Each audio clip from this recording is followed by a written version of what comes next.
name is Jennifer Cross, and I'm a communications specialist with Ducks Unlimited. For those of you who don't know Ducks Unlimited, we are a conservation organization, and we focus on waterfowl and their habitats all throughout North America.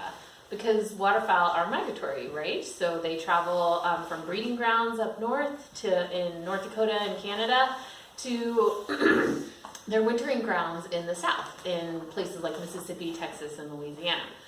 So if you don't know what conservation means, conservation is making sure that we have the waterfowl habitats around that we need today, but also those habitats, keeping those habitats on the ground for generations to come, so years and years down the line.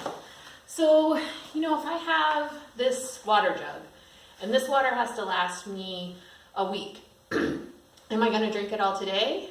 No, I'm going to conserve it, right? I'm going to drink a little bit today, a little bit tomorrow, and a little bit the next day until the end of the week. So that's what we're making sure waterfowl habitats and wetlands on the ground are there for today, and then tomorrow, the next day, so that when I have grandkids and when you all have grandkids, those resources will be around to help those people. So I'm going to talk to you today about wetlands, and specifically what wetlands do for us as people. But let's talk about what a wetland is actually first. So there's three things that biologists use to classify wetlands. Water is number one, right? It's in the name, wetland. Number two is the vegetation. So there's special plants that really like to be in wetland environments. So they like their roots wet, and they like wet soils. So those are the plants. So wet, water, vegetation, and thirdly, the soils. So the soils in wetlands, they like to be wet, and they like to soak up water. So those are the three things that biologists use to classify wetlands. There's all kinds of creatures that use wetlands. There's over 500 species of wildlife that depend on wetlands in North America. We could go down the list. Of course, there's ducks and geese, but there's also raccoons and badgers and deer, bear, alligators, all across North America. There's tons of animals that use wetlands and depend on them. There's wetlands on every continent on Earth, including Antarctica, where there's a lot of frozen water. There's wetlands there for sure. So that being said, wetlands do three things for people, and I want you to remember this. So number one, they act like a sponge. And what do sponges do? They soak up water. So like I said about the wetland soils, they really like to be wet and absorb water. And that's that sponge action that wetlands perform help keep our communities safe from flooding. And number two, they act like a filter. What does a filter do? A filter keeps the bad stuff out and lets the good stuff go through, right?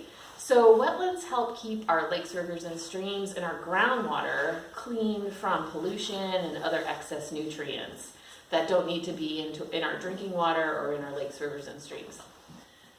Number three, they help replenish our groundwater. So the soils in some wetlands are permeable, which means that water can drip through them and into our groundwater. So whether you have an aquifer that needs replenishing or groundwater supplies, that's what wetlands do. Wetlands help make sure that that water is plentiful.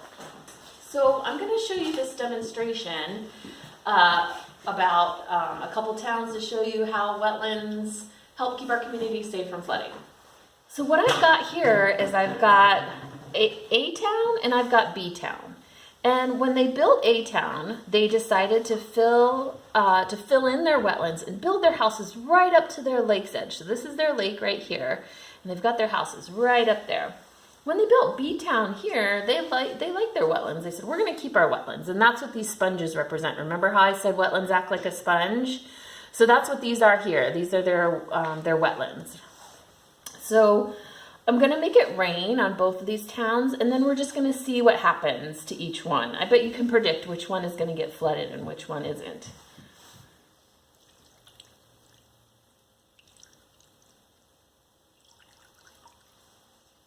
Don't want my wetlands to float away.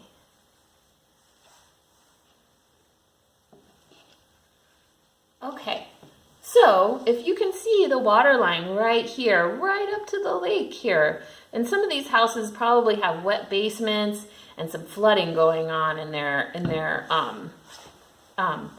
and some flooding going on in their backyards. This road right here is in danger of flooding and being flooded out.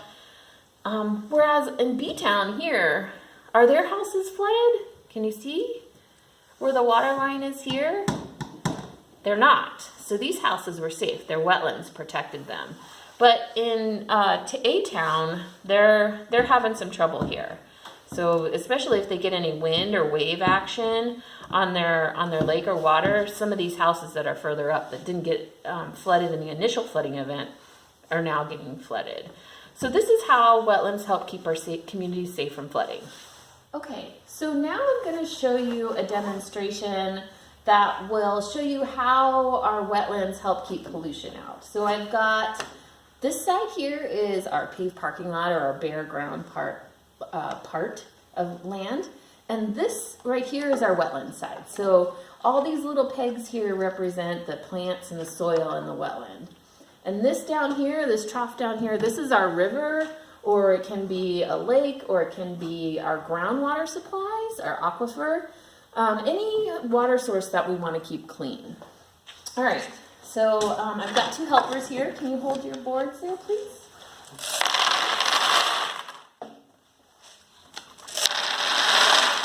Okay, so I've got marbles in here, and the clear marbles represent water. These bigger marbles here, they represent, these marbles here, the bigger marbles represent our pollution. So it can be anything from actual dirt and trash to something like excess nutrients or oil or gas from like a car or something. Stuff that we don't want in our water. All right, so you can kind of probably guess what's going to happen when we let these marbles go from our paved parking lot side versus our wetland side. So I'm going to ask my helpers, I'm going to count to 3, and you two can lift it up on the count of 3. Ready? 1, 2, 3.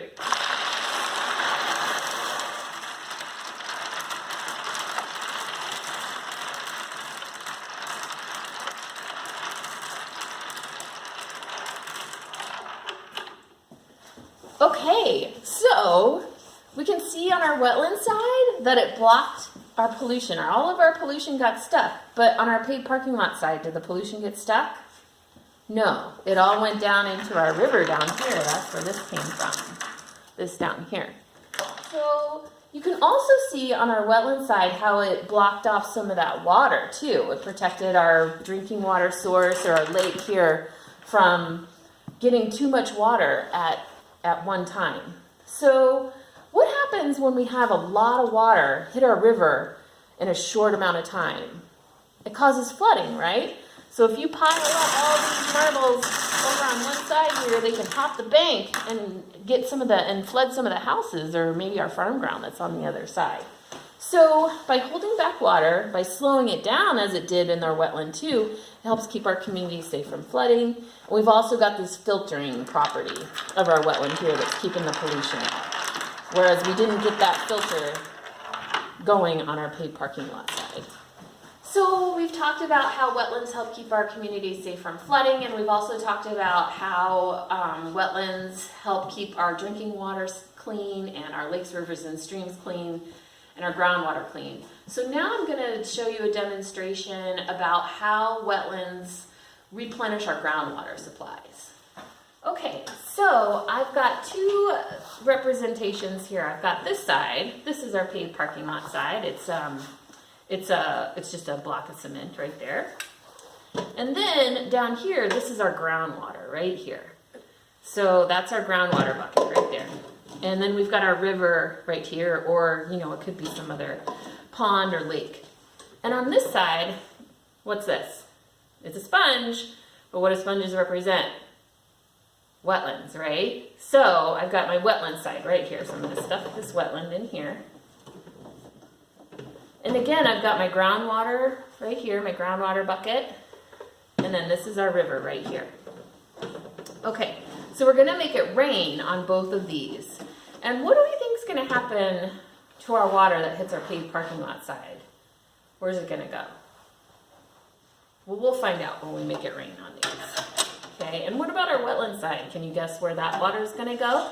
Well, we'll make it rain on these and we'll find out. So, okay, helpers, go ahead and make it rain on here. Go ahead and pour it in. Yep, go for it. Yes, the other cup too. Yep, both cups.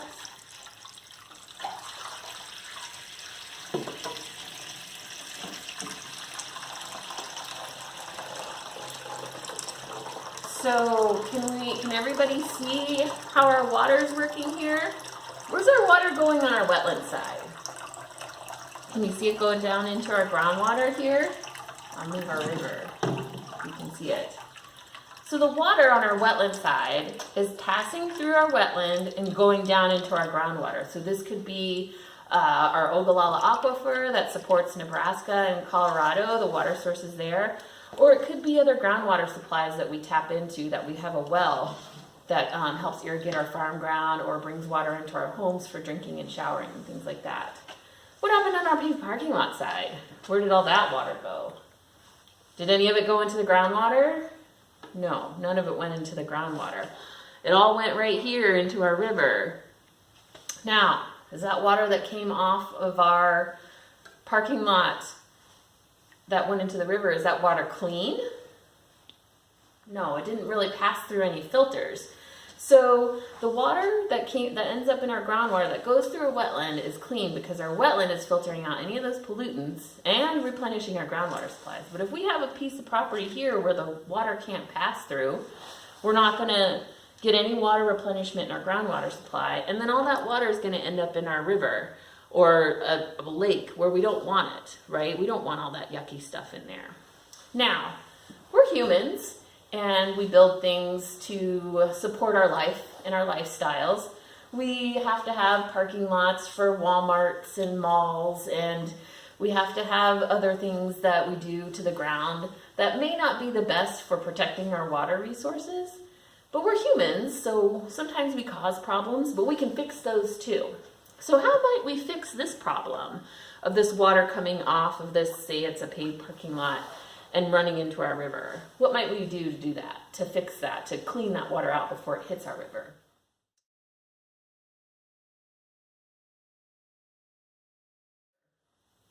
Well, there's a couple things we can do. We could divert the water from the paved parking lot and run it through some kind of water purification system before it hits the river or drinking water resources.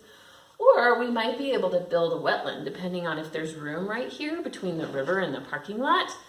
Ducks Unlimited employs lots of wetland engineers and biologists that can design and fix this sort of thing. So we can come along and say, hey, we've got a problem here. We've got this drinking water resource that's getting polluted from this paved parking lot. Let's see if we can build a wetland in between, so by the time that water hits the river or a drinking water resource, it's clean. So I want to thank you for listening today to my presentation about wetlands. The 3 things that I want you to go home with today are about wetlands and how they help people. So number 1, they act like a sponge and they help keep our communities safe from flooding. Number 2, they act like a filter and they help filter out water that's going into our lakes, rivers, and streams and our drinking water supply. So wetlands help keep all those water resources clean. And number 3, they help replenish groundwater supplies. So if you have important groundwater dependency in communities, and especially aquifers like the Ogallala Aquifer, and you need to make sure that that water in there is plentiful and clean, wetlands are your friend to help you do that too. So again, my name is Jennifer Cross. I'm with Ducks Unlimited, and I really appreciate your time. I have an activity for you to do to go along with this. I'm going to have you guys build your own wetland and groundwater system. So hopefully you're excited about that.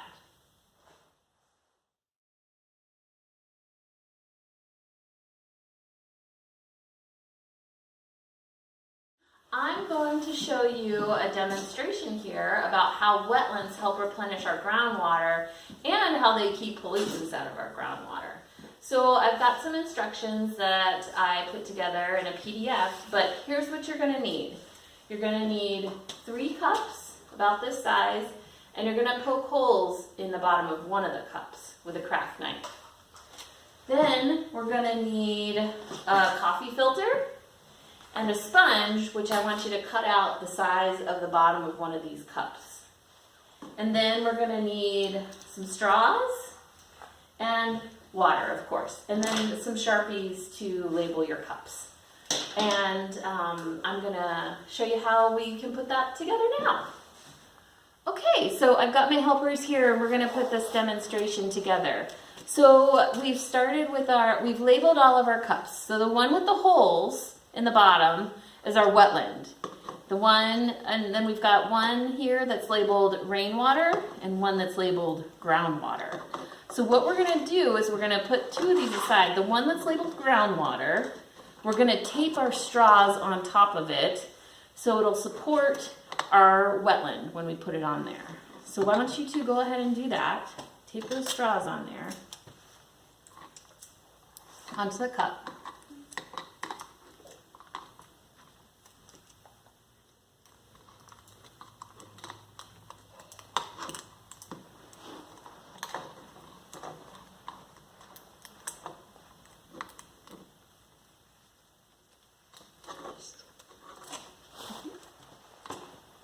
Need some help, Alice? Here, I'll go ahead and put the tape down. There you go. So you want to put tape on both sides. So go ahead and put tape there too, on the other side. And you want to make sure that your straws are close enough so that when you put this cup on top, it'll be supported.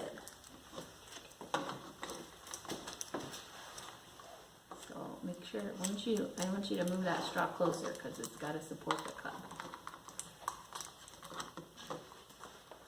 Okay, so now that we've got our straws taped to the groundwater, we're going to take our wetland cup, and that's the one with the holes in it. We've labeled it wetland. Everybody grab your wetland cup. And I want you to, what you're going to do is you're going to take your coffee filter and you're going to put it on top. And then you're going to take your sponge that's been cut out and you're going to nestle it right in there, just like that. There you go. How's yours? No, just leave that. So you don't want to fold the coffee filter down, you just want to make sure it rides up on the sides. So yep, place your coffee filter over the cup. There you go. Now just nestle your sponge inside. Kind of push it down. There you go. All right. Then you're going to put your wetland on top of your groundwater cup, just like that. All right, so now we're going to make the real action happen. Why don't you push it all the way down in there, Alice, all the way to the bottom? There you go. Okay, so now we're going to take our rainwater labeled cup, and we're going to fill it up with some water.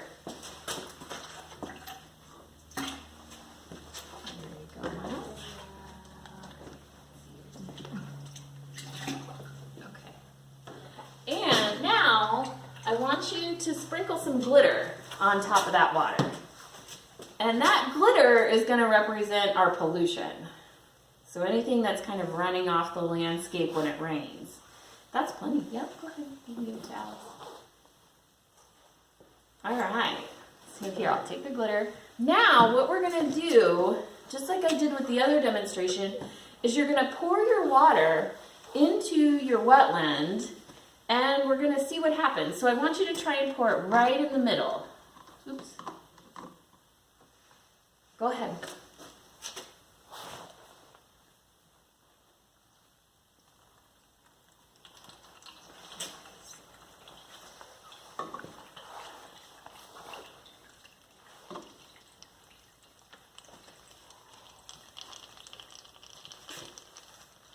Okay, so Miles, what happened to your glitter in your water? It stayed with the wetland. Uh-huh. And Alice, what happened? So the glitter stayed in your wetland. Your glitter / your pollution stayed in the wetland. Alice, what happened to the water that you poured into it? Where did it go? It went to the groundwater. Yeah. So these are your wetlands. The soil in the wetlands are permeable, so they're recharging your groundwater. And they're helping to filter out that pollution, all that glitter got stuck in the wetland too. So that doesn't end up in your groundwater, which is where we get drinking water and irrigation water, and we want that water to be clean. So thank you so much for doing this activity with me today and learning about groundwater and wetlands and how they protect our communities and our state and our drinking water. I appreciate your time. Again, I'm Jennifer Cross, and I'm with Ducks Unlimited.